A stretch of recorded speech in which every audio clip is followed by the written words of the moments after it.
Xenoblade Chronicles is a video game. Shocking, I know. You'll be even more surprised to realize it's an entire series, composed of some of my favorite games of all time. Now with Future Redeemed come and gone, let's take a minute, step back, sit back, relax, grab a snack, and let's rank the Xenoblade games. We have 1X, Future Connected, 2, Torna 3, and Future Redeemed, so let's rank them, shall we? Let's get right on into it. We're gonna start from least favorite to favorite, by the way. And as a bit of a disclaimer, there's no game in here that I actively dislike. I really enjoy all of these games. However, just naturally, there'll be some I enjoy more than others. So let's begin with Future Connected. Why do I enjoy this story, or this little game within a game of the definitive edition, the least in the series? Future Connected is a really good story, and it gave me what I wanted for a wrap-up to Melia as a character, you know, before 3 came out. I think the Pawn Spectres were really charming, and I like their sort of replacement for chain attacks, even though I think overall, the gameplay we have in Future Connected is just a worse version of 1. In a lot of ways, lacking the customization and the interesting progression that 1 had, that really lets you make use of the customization in 1. Whereas there's just less of both in 3, and the gems are just wildly RNG now. Well, at least more so and in a different way to base 1. It's also overall pretty short, the antagonists are just kind of meh. The Far King serves a purpose, but it's mainly to show and put forward the story of Melia and the survivors of Alchemoth. It's a fine experience, just doesn't blow me away. Next up we have Xenoblade X, and if we're making a tier list about what my favorite gameplay in the entire series is, X would probably end up being number 1. However, I'm a big story person. And while I think the story of Mira and X overall is pretty good, I don't think it holds that much of a candle compared to 1, 2, and 3. It's very slow paced, but when it starts to get going, it's pretty good. But due to a lack of cinematography and just an overall lesser emphasis on the story, I would probably end up putting X here. Even though gameplay-wise and also probably OST-wise, it's one of my favorites in the series. But we are getting very close to each other in these rankings here. And the skill mechanic's probably my favorite individual game mechanic in all of Xenoblade. It's just the odds it ends here. The UI is probably the worst in the series, one of the worst UIs I've ever played. There's no, like, sound equalizer, so the music's just extremely loud compared to the VO, and it's really hard to make out what characters are saying without subtitles sometimes. The animations for most characters are very static, so there's not much going on visually during a lot of those story-heavy scenes. And the story is also very front-loaded in only like a really small handful of characters. Elma and Lau especially. You get additional story for the other party members and other characters, sure, but the game just overall has a few weaknesses in very key areas for me, which is why I'd probably end up putting X here. Our next entry may be a surprise to a lot of people here, but I'm going to put Xenoblade 3 next. Now, I think Xenoblade 3 is an incredible game, and is in my top 10 games of all time.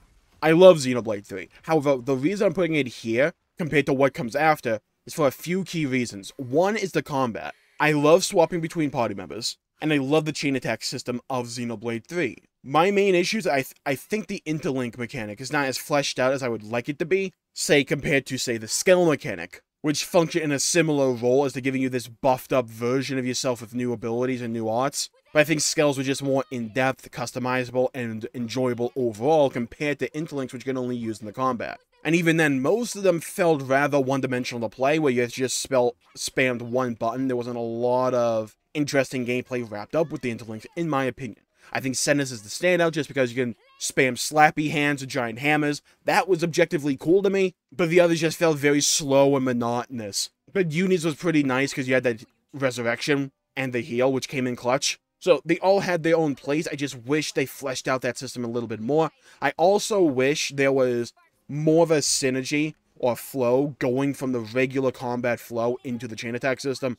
It's one of my favorite things about 2's combat, we'll get to later. But in 3, the combat feels so disconnected, where it's broken up into these 2 main chunks, which is your standard day-to-day affair, where you're just weaving between various characters, using different arts, getting those combos going.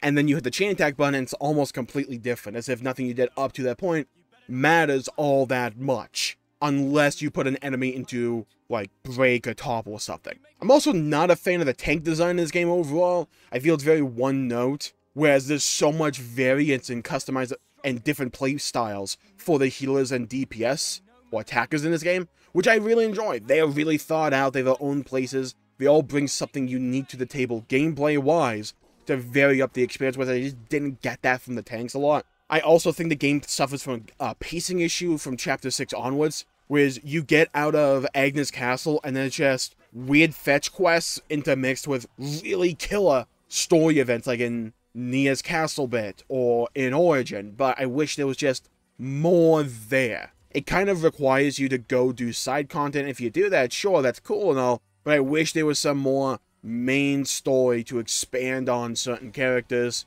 or just to round out that experience, because it feels almost rushed there. However, it's still an incredible game, and I think chapters 1 to 5 are some of the most well-paced Xenoblade in the entire series, and that is saying something. The combat's still really fun and engaging, and I love the characters in 3 overall. The hero system is such a great improvement on the blade system from 2, in a lot of ways. Not every way, but a lot of ways for me. I love the side content in this game, the way it just fleshes out various characters and fleshes out the world overall, and the next entry in this list is very close to 3. It's very close, and I would put Xenoblade 1 here. Xenoblade 1 for me is a game of one incredible strength that lifts everything up around it, and that is its main story. I adore the narrative of Xenoblade 1. I love the characters of Shulk, Melia, Fiora, Sharla, Reyn, Agiel, Zanza, Dixon, those characters, and more that I probably even forgotten the names of. Yeah, Mayneth. They're so well told. They're so well executed and so well paced. The world of Xenoblade 1 is breathtaking. Jesus. I still hold that zone design-wise, visually, I think Xenoblade 1's my favorite in the entire series. Each zone feels unique and changes aesthetically based on day and night. Satol Marsh, Aerith Sea, the entire Mechonis, Gar Plain, Magna Forest, oh, every zone pretty much. They all just blew me away visually. And you pair that up with how well-paced and well-told the main story is, and I absolutely adore Xenoblade 1. The reason it's not even higher on the list for me would just be, I think the side content is arguably the worst in the series. For the simple reason is, I think it's too bloated. If you trim a lot of the fat down, or you expand it on the really cool side quests that are in Xenoblade 1, maybe add some more voice acting here or there, and vary up the experience so that a lot of the side content isn't just your standard issue MMO, RPG, kill, or fetch quests, intermixed with a metric crapload of grinding, especially for places like Colony 6. And I think Xenoblade 1 would probably be in the top 2 for me. I know Xenoblade 1's combat is not everyone's cup of tea, but honestly, I personally really enjoyed it. Sure, it was very simple and straightforward, but I like the fact that each character felt so completely different to one another. Whereas if I wanted a different experience, I could just play someone else or just go for a different build. There's so much customization in Xenoblade 1, and honestly, I wanted to revisit that. The appearance system, the gem system from Xenoblade 1, the talent system, the affinity system, there's so many great ideas in Xenoblade 1 that I think could be expanded on, iterated on, just taken more in depth. It's a really great experience overall. It just has its rough edges. Now we're in the top 3.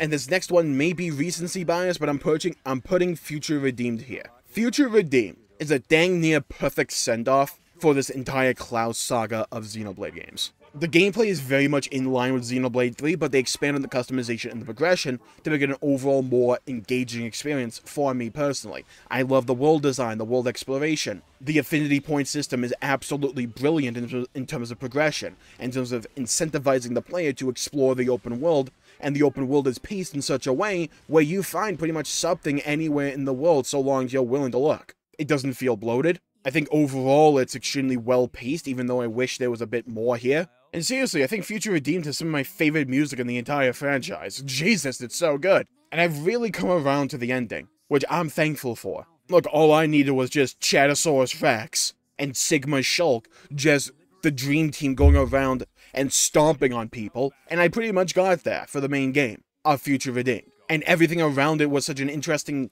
step in the right direction in terms of the gameplay and world design that I'm thoroughly satisfied with what we got in Future Redeemed. Now, Torna may be a nostalgia pick for number 2. I think there's a very valid reason and argument to put Future Redeemed above Torna. However, for me, and this is my list, I'm going to put Torna here for the nostalgia. There's going to be very few gameplay experiences that I treasure as much as I treasure Torna, especially the ending. I think Torna had very fun gameplay with an interesting revision to 2's formula that I think really fits its shortened format. The characters are overall great. The world is really fun to explore. There's some amazing side quests. I don't like the fact that the main story is locked behind community rank 4. It's annoying for playing Torna again, but the cast of characters in Torna, the story of Torna, it's so good, and it makes one of my favorite games ever, too, even better. With so much great recontextualization, fleshing out the characters of Jin, Mithra, Malos, giving Adam an actual character. It's one of my favorite gameplay experiences, and honestly, the reason I'm going to put it here above Future Redeemed and the others is the ending. I still hold that Torna may be my favorite video game ending. It's that, too, or Final Fantasy XIV Endwalker, or 15, or the Automata. It's one of those 5 endings, but Torna's up there. A moment of eternity with Jin's monologue, burning down all of his memories. God, no matter how many times I watch it, it still hits. God, I love Torna. Now, if you've watched this channel for any length of time, my favorite Xenoblade game being 2 will not be a surprise to you. I'm a massive 2 fan. I've been a massive 2 fan since I first played it in January of 2018. Funnily enough, it's also the Xenoblade game I probably have my longest list of critiques for. However, it's one of those games where the strengths of the overall experience are so high and emotionally resonant for me that they completely overshadow those flaws for me. It's a polarizing game. I've said before, I've made videos about this. I think Xenoblade 2 is the most polarizing game in the entire franchise. Some may love or not like the aesthetic, the character design, the way the story's told, how tropey the first half is, the dialogue, the VO. Yeah, it has its rough edges, but God, I love 2. It's one of those games I can always just drop in and have an enjoyable time with. I can always just say, you know what I feel like doing today? Replaying 2, and I could do it. It's just one of those magical experiences for me where, top to bottom, I just love the game. I love the characters. Rex and Jin are my favorite Xenoblade characters of all time. The world of Alvest feels like it was designed for my aesthetic preferences, personally. I love sky coordinates, and I love giant, over-the-top visuals, and that's what 2 is, essentially. From the first moment I saw the Cloud Sea, I knew I was going to love the game. The music is probably my favorite in the entire franchise. One Last Jew blows me away all the time. Xenoblade 2 literally might be my favorite ending of all time in any game ever. I love the comedy, I love the serious notes, the characterization, the foreshadowing. God, the foreshadowing. I discover something new about this game and how it's constructed every time I play or watch it. I love the blade quests. The gacha isn't my cup of tea, but I absolutely adore the blade system. There's so much variety in builds you can go with just the blade system, and how each blade has its own characterization, personality, heart-to-heart, and side quests as well. The DLC is so good! Being able to bring Shulk, Fiora, and Elma into the world of Alvest, while also having heart-to-heart with those characters in the world, it's fan service done right. And I mentioned this back in Xenoblade 3, I love the combat in 2 so much. The synergy between regular combat with the chain attack system is almost a textbook definition of what I enjoy in an RPG combat system, where there's a bunch of small choices you make on a moment-to-moment basis that feed into each other to follow some kind of grand strategy you're trying to invoke. I love the elemental core system, where each blade combo you're doing puts up a specific elemental orb on an enemy that you can then pop in the chain attack system to reward the effort you just put in and all those little strategies you were trying to invoke. Bringer of Chaos, sure, it strips away a lot of the enjoyment that I got out of the chain attack system by making it far less often of a mechanic, but it forces the player to pay more attention to the boss mechanics that are going on, which is one of my biggest critiques for Xenoblade games as a whole, is there's not enough mechanics coming from the boss to keep me engaged in a lot of the combat situations. And a lot of the gameplay feels like it's coming from the player and the mechanics that we have with our party construction more so than the bosses. And 2 doesn't have that problem for me. The bosses feel fun and interesting and diverse from one another. Sure, some of them are kind of annoying, like I think Malos is more annoying than anything to fight. But at least he has mechanics I have to pay attention to. I can build around that. That's cool, that's interesting. I love that kind of stuff. Lean into that more. And God, the more and more I think about Xenoblade 2, the more and more I think it's actually competition for my favorite game of all time, the Automata. I just love 2 so much. I have so many great memories alongside 2, but it's not just nostalgia for me. I just think 2 is an extremely well-constructed game whose strengths are in those key areas that I care about. I love the characters of 2. It's my favorite cast in the entire series, and arguably my favorite cast of all time. It is one of my favorite RPG combat loops. One of my favorite OSTs, one of my favorite endings of all time, and easily one of my favorite worlds of all time. From top to bottom, sure, the game has its flaws and issues that I think should be addressed and called out, sure. It's a very polarizing experience, but I happen to fall on the side of liking pretty much all of those polarizing aspects. I love 2, and I love 2 unabashedly. So I will call the video there for the day. Thank you all for tuning in. My pleasure making the video. If you enjoyed it, please leave a like and subscribe. It really helps the channel out and helps support future content, and I greatly appreciate it. Stay safe, everybody. Have a great day. Leave a comment down below with your own ranking for your favorite Xenoblade game of all time, of the ones that I listed. Let me know. I'd love to hear your thoughts and hear your opinions. Hit the bell icon to be notified when I upload and stream in the future. Stay safe, have a great day, and I'll see you all next time. Bye-bye, everybody.